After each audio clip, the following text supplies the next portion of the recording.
You hate dieting, not it's a little annoying hate, real hate. Counting calories makes you quit. Meal plans make you rebel.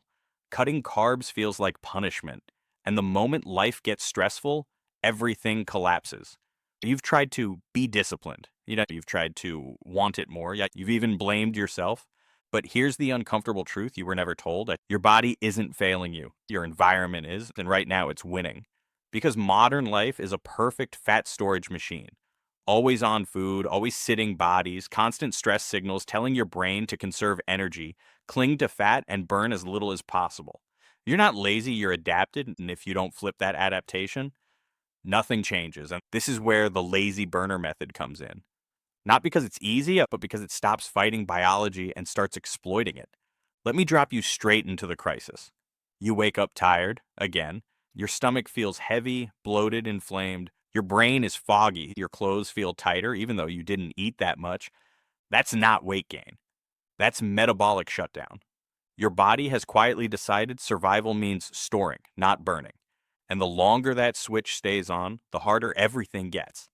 Hunger gets louder. Energy drops lower. Fat loss feels impossible. Not because you're weak, but because your system is running in the wrong mode. The lazy burner method is about forcing that switch back. Without dieting, without gym punishment, without willpower marathons, you'll lose. But first, you need to understand the threat. Because fat isn't just cosmetic, it's inflammatory tissue. It interferes with insulin, it disrupts hormones, it slows circulation, it increases fatigue, pain, and brain fog. Left unchecked, it turns small problems into chronic ones. Bad sleep becomes bad blood sugar. Bad blood sugar becomes cravings. Cravings become weight gain. Weight gain becomes joint pain, low confidence, and exhaustion. This isn't about looking better. This is about not sliding downhill quietly. And now here's the twist most people miss. Your body burns fat best when it thinks effort is optional, when stress is low, when insulin is low, when movement is natural, not forced, when food signals safety instead of scarcity. That's the lazy burner paradox. The harder you push, the more your body resists. The more you relax into the right signals, the more fat it releases. Let me show you how this actually works in real life. Picture your body like a backup generator. When stress is high, it shuts off non-essential systems. Fat loss is non-essential. Muscle repair is non-essential. Libido, energy, mood, all optional. Your job isn't to burn calories. Your job is to convince your nervous system that resources are abundant and danger is low. That's where lazy burning begins. It starts in the morning, not with breakfast. With delay, you don't need to fast aggressively. You just need to stop waking up and immediately feeding insulin. When you wake up and delay your first calories, even by 60 to 90 minutes, something critical happens. Insulin stays low, adrenaline rises slightly. Fat cells unlock, not dramatically, quietly. This is not starvation, this is signaling. You're telling your body, we're awake, we're mobile, you stored fuel. And here's the part people underestimate. You don't need to do anything special during this window. Just exist. Coffee's fine. Water is better. A walk is gold. Movement during low insulin doesn't feel intense. It feels easy. But internally, it's aggressive fat burning.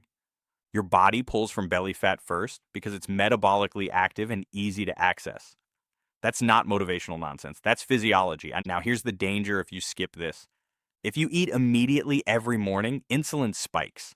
Fat burning shuts off. Your body switches to sugar burning. Any fat you carry stays locked away. Do this daily and fat loss becomes a weekend-only fantasy. Lazy burner rule 1 is simple. Delay eating slightly, move gently, let chemistry do the work. Next comes the most misunderstood threat, comfort food. Not because it's bad, but juan du disak, but because of timing.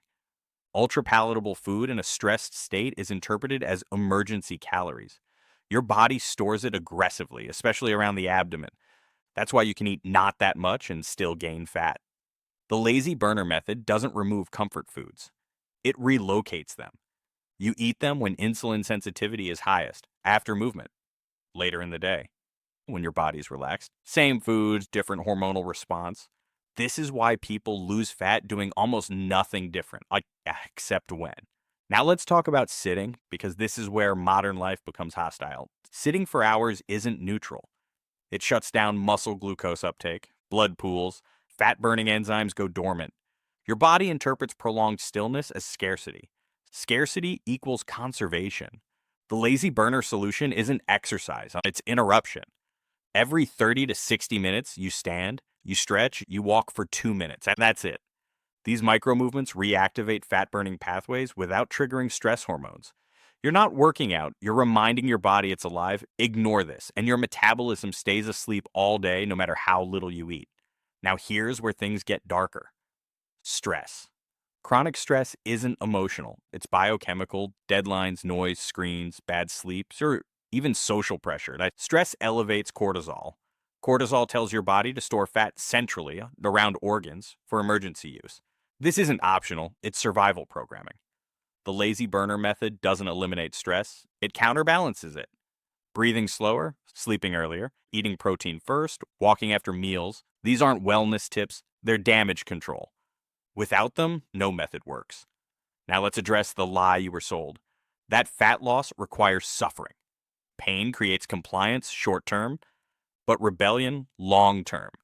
Your body will always win a war of attrition. The lazy burner method wins by avoiding war entirely. You don't restrict aggressively, you don't overtrain, you don't shame yourself. You create conditions where fat loss is the easiest option. And here's the consequence if you don't. Each year, metabolism adapts downward. Each diet attempt makes the next harder. Each failure reinforces the belief that nothing works. That belief becomes the real weight you carry.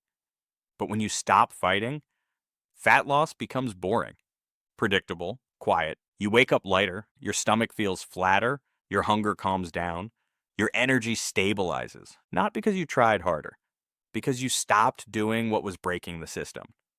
This method doesn't promise speed. It promises momentum, and momentum is dangerous in a good way because once fat starts burning consistently, your body doesn't want to stop. Appetite regulates, movement increases naturally. Confidence feeds compliance, and this is how people lose weight without trying. They tried once, correctly, so here's your reality check. You don't need motivation. You don't need discipline. You don't need another diet. You need leverage. Leverage over insulin. Leverage over stress. Leverage over movement. Fail to take it, and the environment will keep extracting fat storage from you slowly, quietly, relentlessly. Use it, and your body does what it was designed to do. Burn excess, protect muscle, preserve energy. The lazy burner method isn't lazy because it does nothing. It's lazy because it makes fat loss inevitable. And once you feel that switch flip, once you realize your body isn't broken, you'll never go back to fighting it. Because the real danger was never food. It was misunderstanding how your body survives. Now you know. And that knowledge changes the outcome.